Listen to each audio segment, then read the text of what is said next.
Welcome back to the People's Business. I told you just know that we're taking your emails. Sorry, we do not have the capacity to deal with your emails tonight. We take your calls 228-5562 and 228-5563. Feel free to call us and dialogue with our guests at any point in the night. We will take our first caller. We've been having you on hold for quite some time. My apologies. Good evening and welcome to the People's Business. Good evening, Mr. Wickham. Good to see you. How are you? I'm good, ma'am. Okay, good to hear. Good to the panel. And I want to say good night to the panel. Okay. Good night.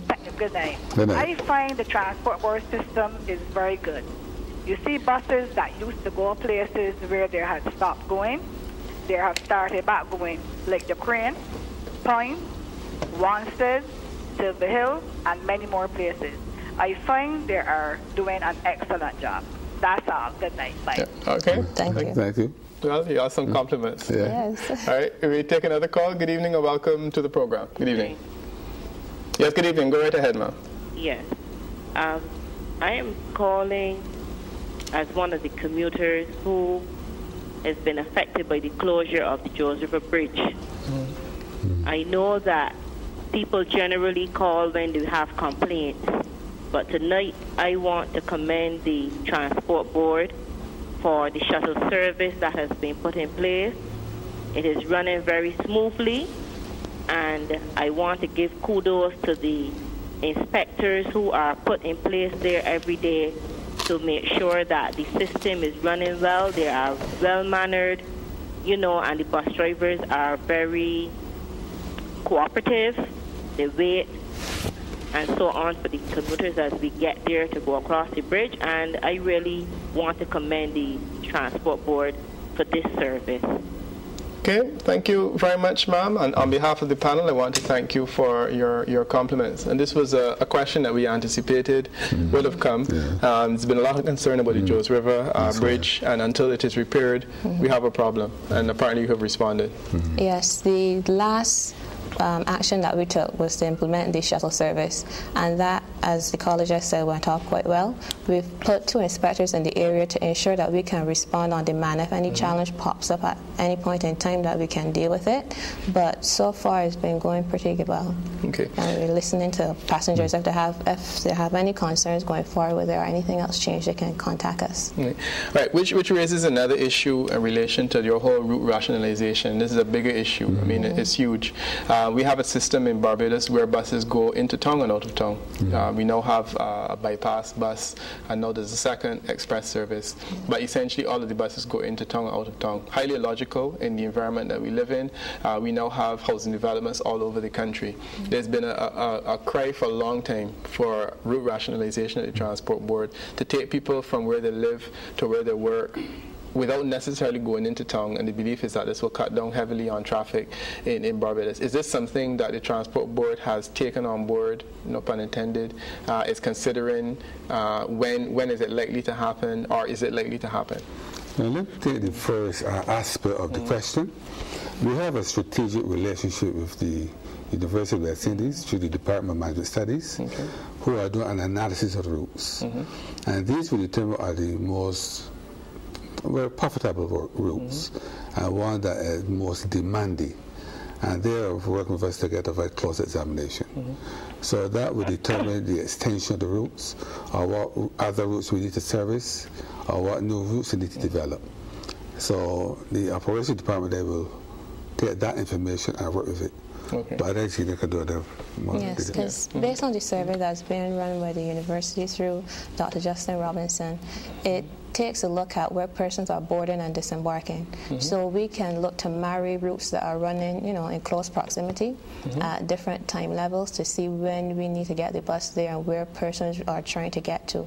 Before, as you say, where are we coming from? Before we knew persons were getting on the board and we knew total ridership. Now we understand that to be truly efficient, we have to look and see where people are going, where are the activity sites. And as you said, some of that will be moving out of town. Warrens is developing as a big center. And the ABC highway service that we put in place between Oistins and Spitestone has taken off phenomenally. It's doing well. It's doing really well.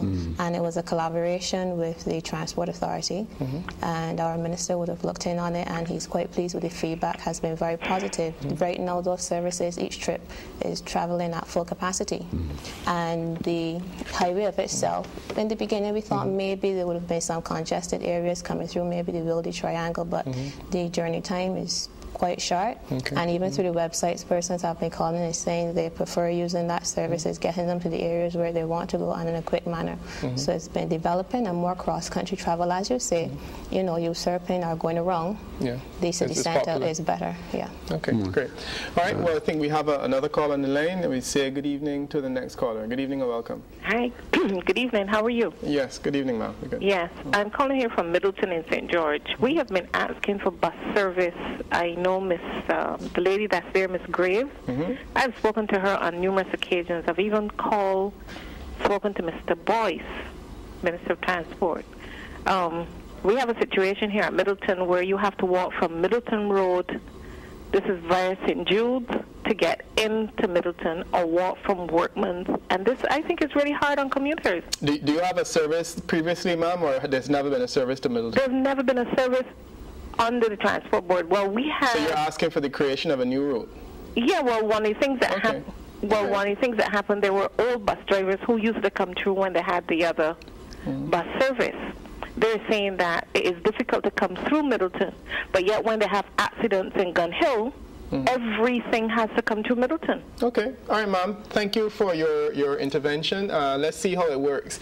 How can one create a new bus service? You know, we have a new development, and someone says, look, you know, the development is so long, and people need to go to school. How does the process work in terms of the creation of a new bus service? Well, we would go through first with we go first on foot and walk the area. Walking might seem odd as we're a bus company, but you get to see the lay of the land, the bush, the grass, the wires and everything before you take a unit through. Then we will go through with either a large unit or a small unit and see what challenge that unit would have. After that, if it is feasible, then we communicate with the Ministry of Public Works, because we have to look at bus stops where those could be laid, because some districts may be narrow or have a lot of bends in them, and you know the bus stops have to be placed in safe areas. So we have to go through that component of it first, and then after that we have to see how we can marry it with one of our existing routes, or if we have to create a new route. And if a new route has to be created, we also have to look and see what resources we have available. That's always a problem. That process is likely to take how long?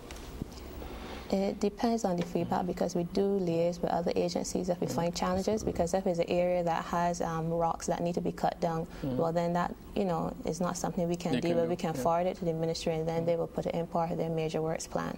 Okay, all right. To pick up from there, Peter, we also work on the strategic plan, which was just developed.